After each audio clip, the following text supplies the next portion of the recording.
selon le récit qu'a fait le Parisien de cet interrogatoire qui s'est déroulé le mardi 26 septembre, et qui sera probablement le dernier avant le procès, l'homme qui s'est présenté devant la juge d'instruction n'était plus que l'ombre de lui-même. À la suite d'une opération préventive de la carotide, la diction de Pierre Palmade était hésitante, pénible. Néanmoins, cela n'a pas empêché l'humoriste en disgrâce de passer aux aveux, sans chercher à se dédouaner.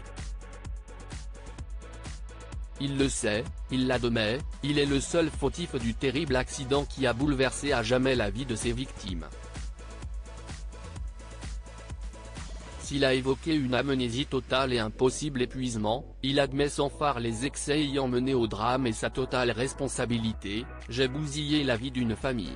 La juge lui ayant détaillé les séquelles subies par les victimes de l'accident, Pierre Palmade s'est ouvert en termes clairs sur la culpabilité qu'il ressent: « Je suis horrifié de savoir que je suis la cause de tout ça. Quand j'ai su petit à petit les gravités, ça m'a laminé. C'est monstrueux », avant d'ajouter: « Je m'endors et je me lève avec ça, sincèrement. »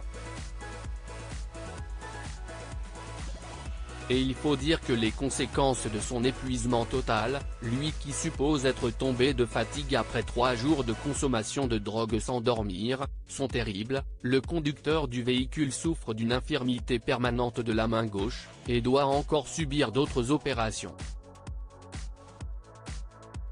Son fils, qui s'en est sorti de justesse, est victime de troubles de la conscience à la suite de son grave traumatisme crânien. Quant à sa belle-sœur, qui a perdu son bébé, elle souffre de dépression sévère. Un repentir sincère ? Informé qu'il ne serait pas poursuivi pour homicide involontaire, mais pour blessure involontaire, car le bébé porté par la passagère enceinte est morte avant d'avoir respiré, Pierre Palmade s'est bien gardé de se réjouir de la nouvelle, préférant livrer un triste constat, lui qui est conscient que la jeune femme craint désormais de ne plus pouvoir avoir d'enfant: « Je suis responsable de la mort d'un enfant. Mon accident a tué ce bébé dans son ventre. Qu'il soit mort avant ou après l'accouchement, le résultat est le même, c'est de ma faute. » Cependant, la juge a mis en doute la sincérité des regrets de l'humoriste, notamment quand il a avoué avoir repris de la drogue au cours d'une soirée dans une discothèque bordelaise le 24 juin dernier. « Votre comportement interroge sur votre prise de conscience réelle de la gravité des faits pour lesquels vous êtes mis en examen. » Pour se justifier, Pierre Palmade a expliqué: « Je peux être rongé 1 heure avant par l'accident et les blessés, tant que je ne suis pas à 2 cm de la gueule du loup, je ne vois pas le danger. »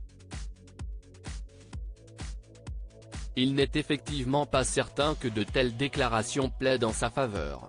Alors que l'humoriste a déclaré souhaiter que les victimes se rétablissent le plus vite possible, ce sera au juré de décider de la sincérité de ses dires et de la crédibilité d'une éventuelle réhabilitation. Pierre Palmade, qui assure que sa culpabilité n'a cessé de croître, pourrait encourir jusqu'à 20 ans de prison.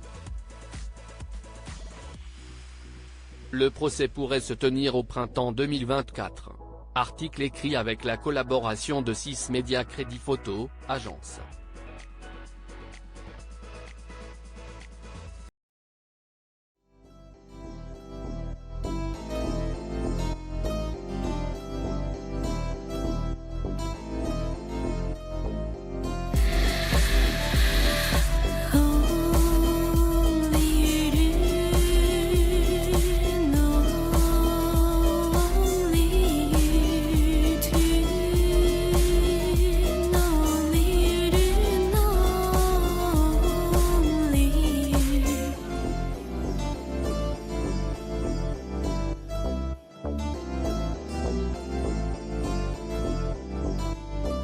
To